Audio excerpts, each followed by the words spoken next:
राजस्थान के परिवहन मंत्री प्रताप सिंह खाचरियावास विधानसभा साइकिल से पहुंचे। इस दौरान उन्होंने कहा कि कांग्रेस सरकार जुमलों की सरकार नहीं है। मैंने सप्ताह में एक दिन साइकिल से आने की बात कही थी, लेकिन कहने और करने में अंतर है। मैं सप्ताह में एक बार, चाहे विधानसभा हो या सचिवालय, साइकिल से ही जाऊंगा। मैंने तय किया कि 1 घंटा देश के लिए और जिंदगी के लिए देने के लिए हर सप्ताह में एक दिन मैं सचिवालय या विधानसभा होगी तो विधानसभा, एक दिन मैं साइकिल पर जाऊंगा। अभी मैंने मेरे विभाग के लोगों से नहीं कहा है, मैंने किसी से नहीं कहा। कुछ लोगों ने अपने आप साइकिल खरीदी है। मैं लोगों से कहूंगा, जब पेट्रोल डीजल पर 85% टैक्स लग गया हो, जब गैस महंगी हो गई हो, जब प्रदूषण का खतरा हो, पर्यावरण को बचाने की बात हो, तब कुछ हमें भी आगे बढ़कर करना चाहिए। सिर्फ बात करने से, नारों से, जुमलों से, भाषण से देश नहीं चलेगा। कहीं निरंतर आपकी सिर्फ राजनीति मैसेज के लिए नहीं, निरंतर आपके जीवन में भी राजनीति में अच्छे काम उतरने चाहिए। प्रदेश में प्रस्तावित 3 नई ड्रग टेस्टिंग लैब को यथाशीघ्र प्रारंभ कर औषधियों के लंबित नमूनों की पेंडेंसी को दूर किया जाएगा। इन तीनों ही प्रयोगशालाओं के प्रारंभ होने के बाद औषधि नियंत्रण अधिकारियों के सैंपलिंग का लक्ष्य बढ़ाकर 10 प्रति माह किया जाएगा। माना जा रहा है कि ऐसे में ड्रग जांच का दायरा घटने के बजाय बढ़ेगा और प्रदेश की आम आवाम को गुणवत्ता युक्त दवाएं मिलेंगी। दरअसल औषधि नियंत्रक संगठन विभाग की ओर से हाल ही में एक आदेश जारी किया गया है, जिसमें जयपुर स्थित ड्रग टेस्टिंग लैब पर काम का दबाव बताकर 3 महीने के लिए फील्ड अधिकारियों के जांच के टारगेट में कटौती कर दी है।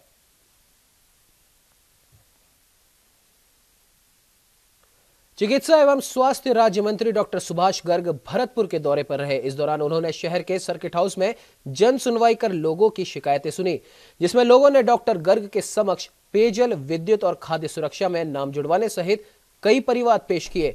साथ ही लोगों ने अपनी जमीनों पर अवैध कब्जों को लेकर डॉक्टर गर्ग को ज्ञापन भी सौंपा, जिस पर चिकित्सा मंत्री ने गंभीरता दिखाते हुए अधिकारियों को समस्या का समाधान करने के आवश्यक दिशा निर्देश दिए।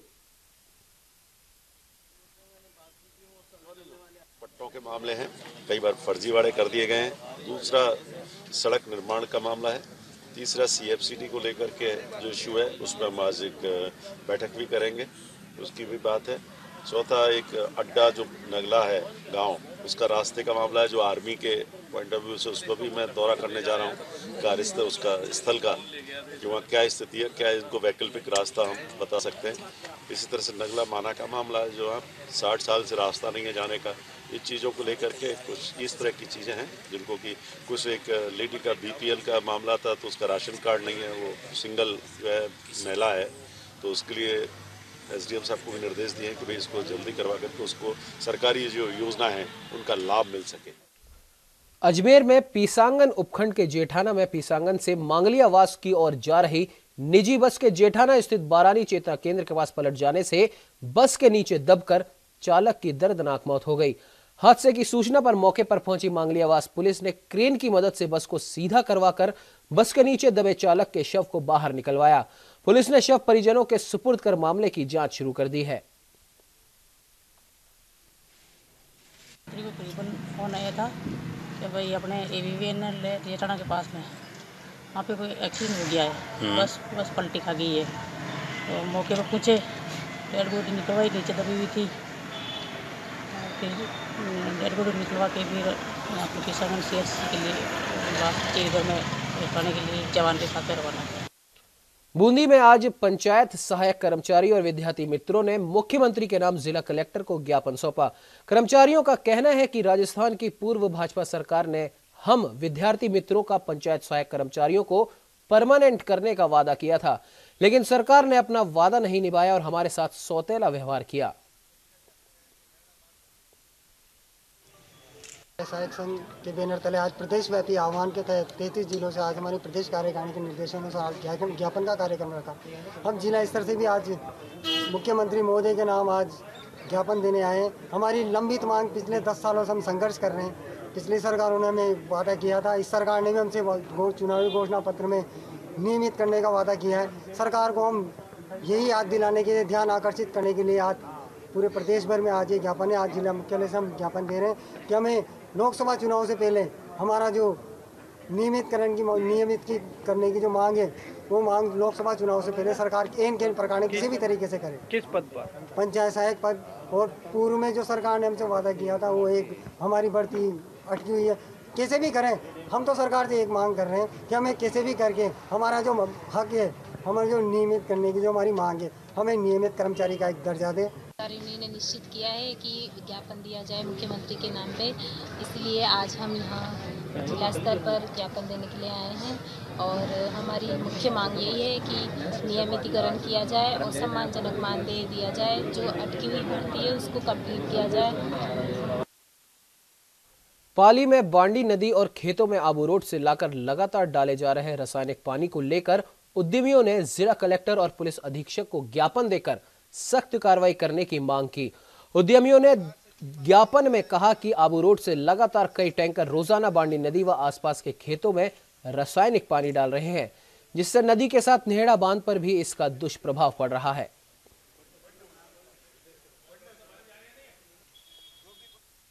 प्रदेश के भरतपुर में शहर के कृष्णा कॉलोनी स्थित प्रजापिता ब्रह्म कुमारी ईश्वरीय विश्वविद्यालय के संस्थापक प्रजापिता दादा लेखराज का 50वां स्मृति दिवस विश्व शांति दिवस के रूप में मनाया गया।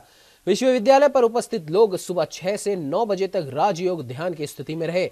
उसके बाद यहां सार्वजनिक कार्यक्रम रखा गया, जिसमें मुख्य अतिथि जिला परिवहन अधिकारी सुधीर बंसल रहे, तो वहीं विशिष्ट अतिथि के तौर पर जिला विकास बोर्ड के नाबार्ड प्रबंधन अधिकारी अभय कुमार और कर्नल तेजा सिंह मौजूद रहे।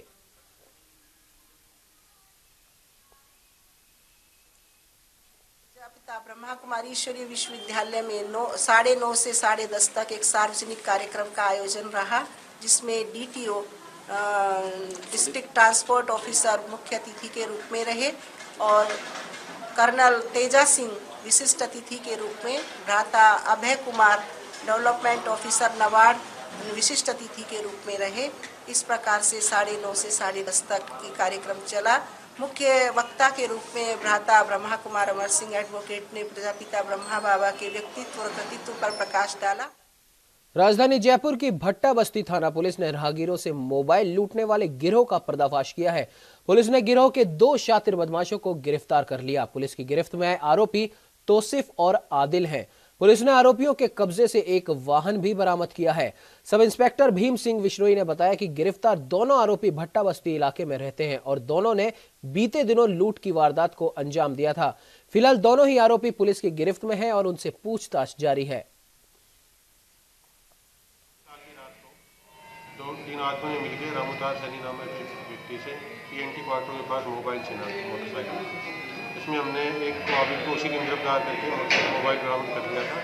बाकी 2 को कल गिरफ्तार किया गया। इस बाइक से चल के ये गए थे, उन बाइक को भी बरामद किया है। आइन से और भी चोरी अपनी। जोधपुर तिवरी के कमांडिंग ऑफिसर प्रथम पैरा कर्नल सुरेंद्र सिंह राजपुरोहित को सेना वीरता मेडल से सम्मानित किए जाने पर उनके ननिहाल में खुशी की लहर छा गई। सत्येंद्र सिंह राजपुरोहित ने जानकारी देते हुए बताया कि मंगलवार को दिल्ली में आर्मी दिवस के अवसर पर आयोजित कार्यक्रम में सेना अध्यक्ष जनरल रावत ने उन्हें प्रशस्ति पत्र देकर सम्मानित किया था। आपको बता दें, कर्नल सुरेंद्र सिंह राजपुरोहित को जम्मू कश्मीर में खास ऑपरेशन के लिए सम्मानित किया गया है। साथ ही सोशल मीडिया पर भी उनको बधाई देने वालों का तांता सा लग गया है।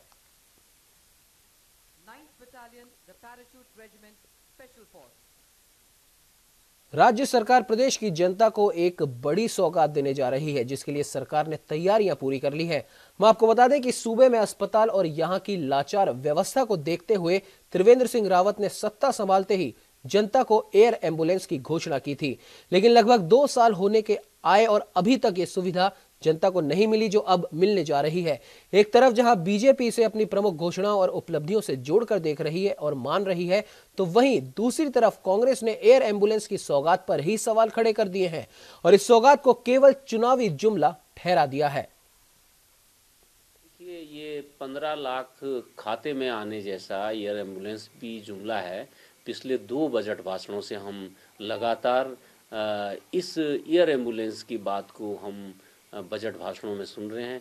तो 2 साल से बजट भाषणों में किए हुए वादे को जब सरकार पूरा नहीं की गई, हो सकता है लोकसभा चुनाव से पहले 2-4 कुछ भाजपा समर्थक बीमारों को देहरादून की सैर कराने के नाम पर ये एयर एम्बुलेंस का शुभारंभ कर लेंगे।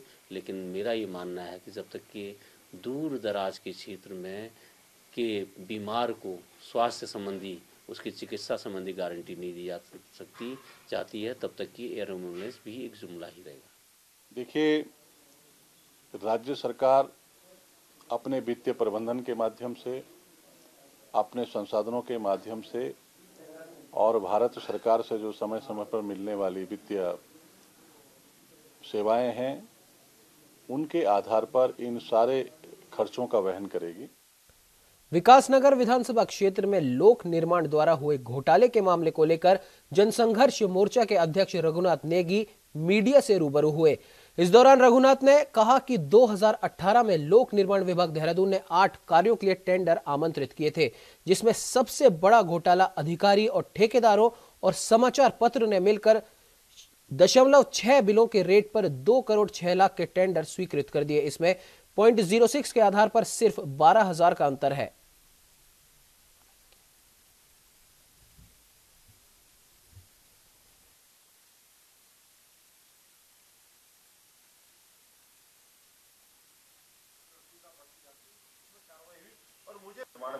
निर्माण खंड देहरादून ने 8 कार्यों के लिए टेंडर आमंत्रित किए थे।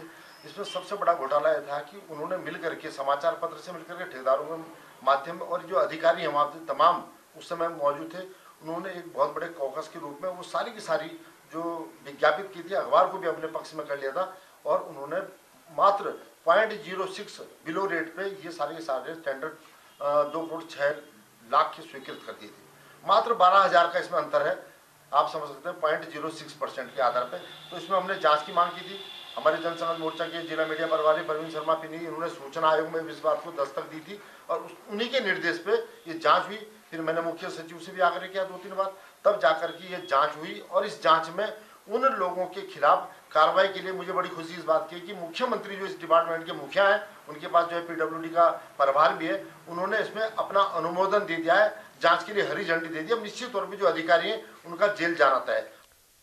पौड़ी से 50 किलोमीटर दूर टंगरौली गांव के 300 ग्रामीण सर्दियों के दौर में भी पेयजल संकट से जूझ रहे हैं, जबकि गर्मियां शुरू होने पर तो हालत यहां इस कदर विकट हो जाते हैं कि बूंद बूंद पानी बचाने के लिए नल में ताला लटका दिया जाता है। ये हालत तब है जब गांव शहीद धर्म सिंह का है, जिसने देश हित में अपने प्राण न्यौछावर कर दिए थे। कलजी खाल ब्लॉक में पड़ने वाले टंगरौली गांव में पिछले 5 सालों से पानी की भारी किल्लत चल रही है, जबकि गांव को 2 करोड़ 23 लाख की लागत से बनाई गई मुंडेश्वर पंपिंग पेयजल योजना से पानी देने का आश्वासन लंबे समय से मिल रहा है।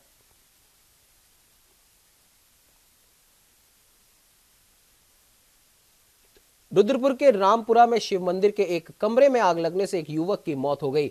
बताया जा रहा है कि जिस वक्त कमरे में आग लगी उस समय युवक उसी कमरे में सो रहा था। शिव मंदिर के अध्यक्ष ने बताया कि जब कमरा खोलकर देखा तो कमरे में रखे सामान के साथ मृतक चंद्रपाल जले हुए थे, जिसके बाद घटना की जानकारी मिलते ही मौके पर पहुंची पुलिस ने शव का पंचनामा भर शव परिजनों को सौंप दिया है।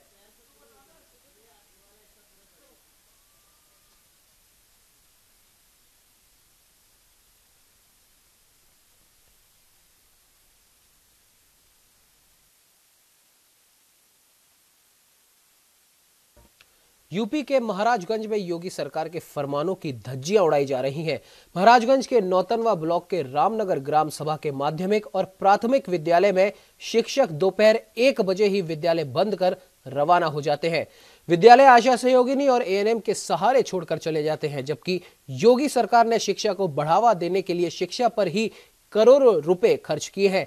ऐसे में शिक्षक सरकार के आदेशों पर खरे नहीं उतर रहे।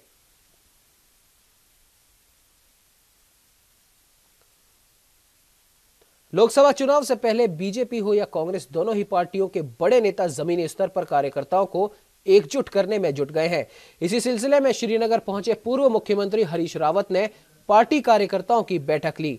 कार्यकर्ताओं के मन को टटोलने में इन दिनों हरीश रावत गढ़वाल क्षेत्र में जगह जगह बैठक ले रहे हैं। श्रीनगर में मीडिया से बात करते हुए रावत ने भाजपा सरकार की नाकामियों को गिनाया। उन्होंने खुद की दावेदारी पर कुछ भी साफ नहीं किया और कहा कि फिलहाल वे उत्तराखंड की 5 सीट से तैयारी कर रहे हैं। वहीं राम मंदिर पर उन्होंने कहा कि बीजेपी इस मामले को सिर्फ मुद्दा बना रही है। ये पापियों की पार्टी है जिसकी कोई मर्यादा नहीं है। अध्यक्ष के बेटे ने 50,000 से कंपनी शुरू की और 1 साल में ही उसका जो क्लोजिंग अकाउंट था वो 80 करोड़ रुपए का था।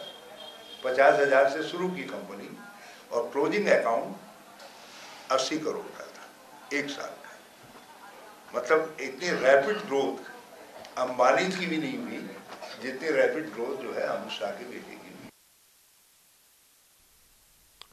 ऋषिकेश कोतवाली पुलिस पूरी टीम के साथ एम्स के बाहर पहुंची, जहां पर सैकड़ों की संख्या में अतिक्रमण करने वालों के खिलाफ कार्रवाई की गई। पुलिस ने सभी अतिक्रमणकारियों को एम्स के बाहर से हटाते हुए सख्त निर्देश जारी किए। वहीं पुलिस की टीम को देखकर अतिक्रमणकारियों में हड़कंप मच गया है। कई लोगों ने इस मामले में नेतागिरी करने की भी कोशिश की, लेकिन पुलिस ने किसी की नहीं सुनी। कई लोगों दिन से शिकायत आ रही थी कि एम्स के सामने कई लोगों ने अतिक्रमण किया हुआ है और अपने दुकान चला रहे हैं, होटल के, ढाबों के। तो उनको आज यहाँ पर हमने पुनः पुलिस के बोर्ड लगाए हैं नो पार्किंग के, और उनको यहाँ से हटा दिया गया है। आगे भी ये कार्रवाई जारी रहेगी लगातार।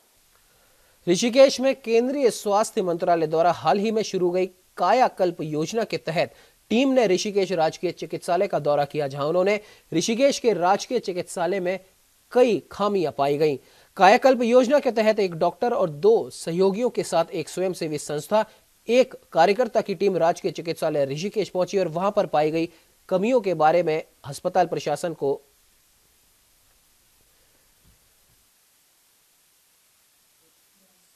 हम लोग इस समय कायाकल्प असेसमेंट के लिए आए हैं, जो हर साल होता है, जिसमें 70% से ज़्यादा जब स्कोर कर लेती है हॉस्पिटल की टीम, तो उसके बाद एक फाइनल असेसमेंट होता है, जिसमें 3 लोगों की टीम यहाँ पे जांच के लिए आती है, जिसमें हॉस्पिटल के लिए अलग अलग प्रैक्टिसेस, साफ सफाई, इन सब चीज़ों के लिए निरीक्षण किया जाता है। तो आज इस चीज़ के लिए टीम आई है और यहाँ पे निरीक्षण चल रहा है। क्या कुछ पाया गया? यहाँ पे काफ़ी कुछ कमियाँ पाई गई हैं। इस बुलेटिन में फिलहाल इतना ही। आप बने रहिए हमारे साथ और देखते रहिए न्यूज़ इंडिया।